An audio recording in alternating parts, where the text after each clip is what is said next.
Have you ever caught yourself stuck in a loop of thoughts? Replaying conversations, overanalyzing decisions, imagining every possible outcome. You're not alone. Overthinking is a universal experience, and yet it feels incredibly personal, like your brain is working against you. In this video, we'll explore why we overthink, what it does to our brains and bodies, and most importantly, how to stop the cycle without shaming ourselves for it. Let's begin by understanding the roots. Part 1. What is overthinking? Overthinking is not simply thinking too much. It's a specific type of repetitive, unproductive thinking that often leads to distress. It typically takes two forms: rumination, replaying the past, and worry, fearing the future. Rumination sounds like, why did I say that? What if I had done things differently? Worry sounds like, what if this goes wrong? What if I'm not good enough? Both keep us stuck, not solving, just looping. What makes overthinking even more dangerous is that it often masquerades as productivity. You might think you're being thorough or responsible, when in reality you're burning emotional energy going in circles. It's not strategy, it's stress on repeat. Part 2. The brain's role in overthinking. The brain's main job is survival, and when it senses uncertainty, it goes into prediction mode.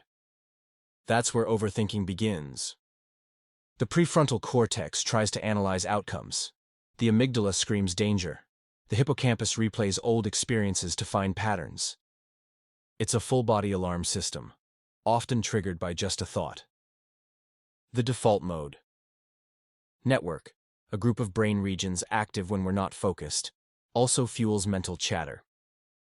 Research shows that people with high DMN activity are more prone to overthinking.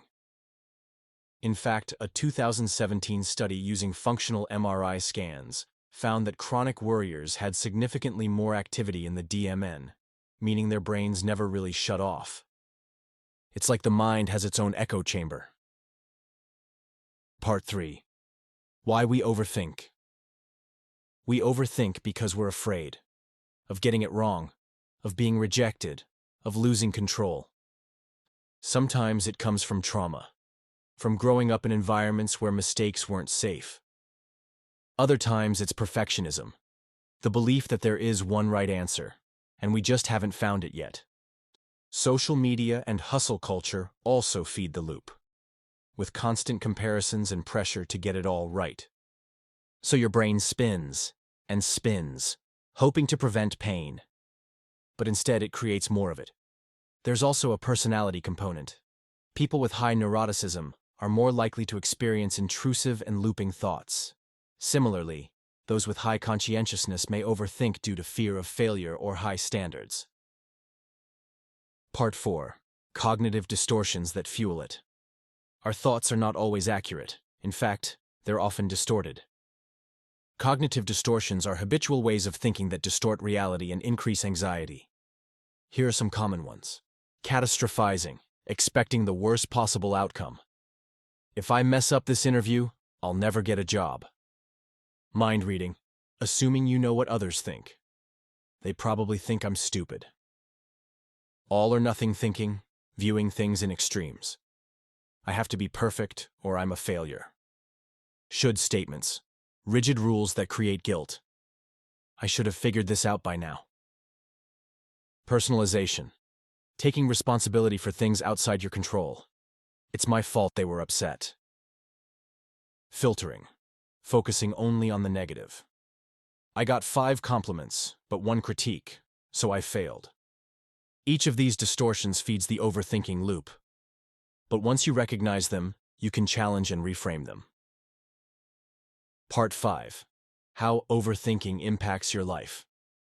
Overthinking affects more than your mood. It impacts your sleep, focus, decisions, and even relationships.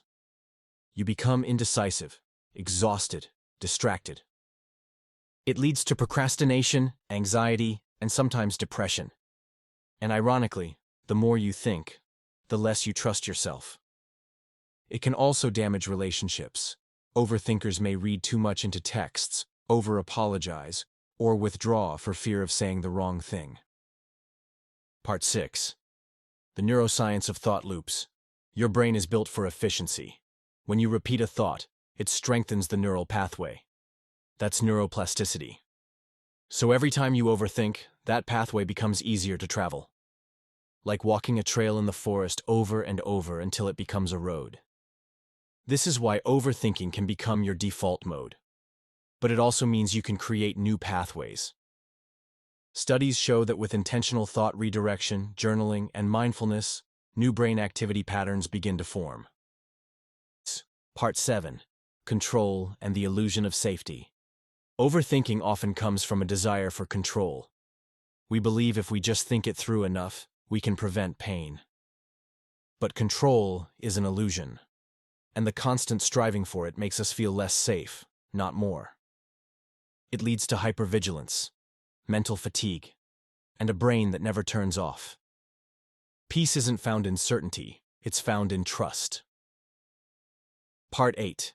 How to interrupt the cycle. Here are 6 tools that can help. 1. Awareness. Notice when you're spiraling. Label it. This is overthinking. 2. Journaling. Get the thought out of your head and onto paper. 3. Reframing. Ask, is this thought helpful? Is it true? 4th movement. Change your physical state. Take a walk, stretch, dance. 5. Mindfulness. Use grounding techniques to come back to the present. 6. Self-compassion. Talk to yourself like you would a scared friend. Bonus tool. Set a worry timer. Give yourself 10 minutes a day to worry intentionally. Outside that time, redirect. Part 9. You are not broken. Overthinking is not a flaw. It's a response, a learned strategy to feel safe. And what was learned can be unlearned. So be kind to your mind. It's been trying to protect you. With awareness, patience, and practice, you can guide it back to calm. If this video helped you understand your mind a little better, leave a comment. What's one thought you tend to overthink? Like, share, and subscribe to Clarity Hub for more videos like this. You can't stop your brain from thinking, but you can choose where those thoughts take you. Thanks for watching.